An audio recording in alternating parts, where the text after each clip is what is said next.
مرنے کے بعد بھی اولاد سے رشتہ ٹوٹتا نہیں ماں باپ کا۔ جس طرح زندگی میں والدین کے حقوق ہیں اولاد کے ذمے، مرنے کے بعد بھی والدین کے حقوق اولاد کے ذمے واجب الادا ہوتے ہیں۔ مختلف احادیث میں ان کا ذکر موجود ہے۔ پہلا حق الصلاۃ علیہما، ان پر جنازہ پڑھنا ہے۔ تجہیز و تکفین تدفین اس کے زمرے میں آتی ہے۔ وہ اولاد خوش نصیب ہے جو اپنے ماں باپ کا یہ حق ادا کر پاتی ہے، ورنہ ایسے بد نصیب لوگ بھی ہیں جنہیں جنازہ آتا نہیں ہوتا اور ساری زندگی لوگوں کے جنازوں میں جا کے رسم ادا کر کے آ جاتے ہیں، اور جب اپنے ماں باپ انتقال کر گئے تو یہ دھوکہ پھر ان کے ساتھ بھی انہیں کرنا ہوتا ہے۔ تو وہ کیا سوچ رہے ہوں گے کہ یہ ماں باپ کے مرنے کے بعد ان کا پہلا حق تھا جو ہم نے ادا نہیں کیا۔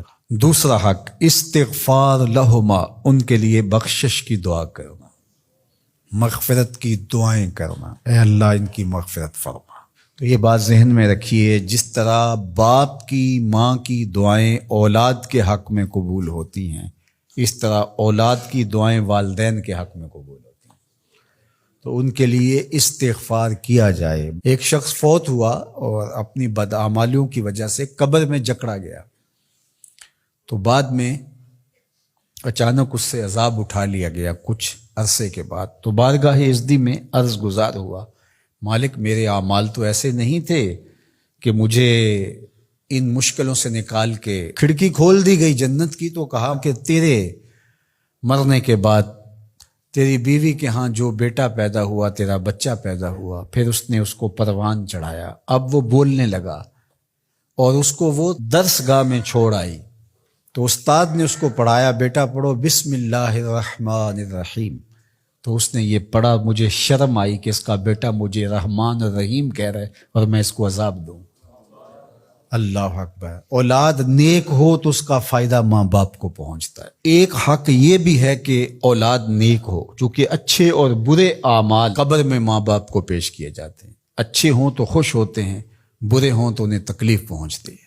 اس لیے ماں باپ کا مرنے کے بعد جو اولاد کے ذمے حق ہے، ان میں سے ایک حق یہ ہے کہ وہ نیک اور صالح ہوں تاکہ ان کو قبر میں راحت پہنچے۔ تیسرا حق ماں باپ کا جو اولاد کے ذمے ہے وہ انفاذ العہد ہے، ان کے عہد پورے کرنے، ان کے وعدے پورے کرنے۔ یعنی انہوں نے جو عہد کر رکھا تھا کسی وجہ سے پورا نہیں کر سکے، تو اولاد کے ذمے ہے کہ وہ اس کو ادا کرے۔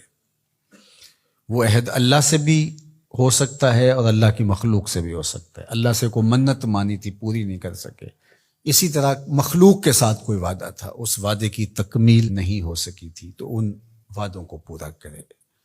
اس طرح قرض دینا تھا کسی کا اور انتقال کر گئے، تو اولاد اس کو اپنی طرف سے ادا کرے۔ اس کا اگر مال ہے تو اس کے مال سے ادا کر کے اس کے بعد پھر جو ہے وہ اس کی وراثت تقسیم ہوگی، اور اگر مال نہیں بھی تھا تو پھر بھی اولاد کے ذمہ ہے کہ اپنے باپ کا قرض ادا کرے، اور یہ اگر جنازہ پڑھنے سے پہلے کر دیا جائے تو یہ سب سے اچھا اور سب سے بہتر ہے۔ ایک تو یہ ہے کہ انہوں نے جو وعدے کر رکھے تھے، ان کے جو عہد تھے وہ پورے کرے، لیکن اس کے زمرے کے اندر وہ واجب کی سطح تک تو نہیں ہے، لیکن ان کے حقوق میں سے ہے کہ ان کے معمولات خیر کو جاری رکھے۔ یعنی جو وہ اچھے کام کرتے تھے، غریبوں کی مدد کرتے تھے، لوگوں کو کھانا کھلاتے تھے، اپنے علاقے کی مساجد کی ذمہ داریاں لیے ہوئے تھے، مدارس کی ذمہ داریاں لیے ہوئے تھے، غرباء کے علاج معالجے کی ذمہ داریاں لیے ہوئے تھے، اس طرح اور رفاعی ذمہ داریاں اپنے ذمہ انہوں نے لے رکھی تھی، تو ان کے انتقال کے بعد اگر صلاحیت اور حالت مالی ایسی ہو تو اولاد کو اس تسلسل کو ٹوٹنے نہیں دینا چاہیے، کہ یہ نہیں ہے کہ اب والد صاحب چلے گئے، ماں چلی گئی، تو غریب رشتہ دار جو پردے سے ان کی مدد ہوتی تھی یا ان کے گھر کا چولہا جلتا تھا، تو ماں کے جانے کے بعد اب اولاد کہے کہ یہ آپ کا اور اس کا تعلق تھا، وہ چلی گئی تو کام ختم نہیں۔ اس معمول کو جاری رکھیں، قبر میں ماں کی روح خوش ہوگی، روح بھی خوش ہوگی، اور اس کا اجر آپ کو بھی ملے گا، اور برابر اتنا ہی اجر آپ کے ماں باپ کو بھی قبر میں ملے گا، اس لیے کہ اس کار خیر کو شروع انہوں نے کر رکھا تھا۔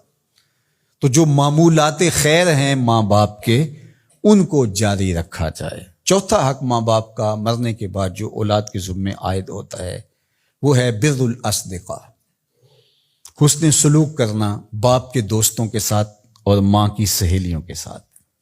خالہ ماں کی جگہ پہ آتی ہے اور چچا باپ کی جگہ پہ آتا ہے. تو ماں کے انتقال کے بعد جو ماں کی طرف سے رشتہ داری کا سلسلہ ہے اس کو توڑ نہ دیا جائے کہ اب ماں نہیں رہی تو رشتے بھی ختم، اس طرح باپ نہیں رہا تو رشتے بھی ختم. تو ان کے ساتھ صلہ رحمی کی جائے. مرنے والے والدین کے حقوق کو کون ہے ایسا دین جو اس طرح بیان کرے گا؟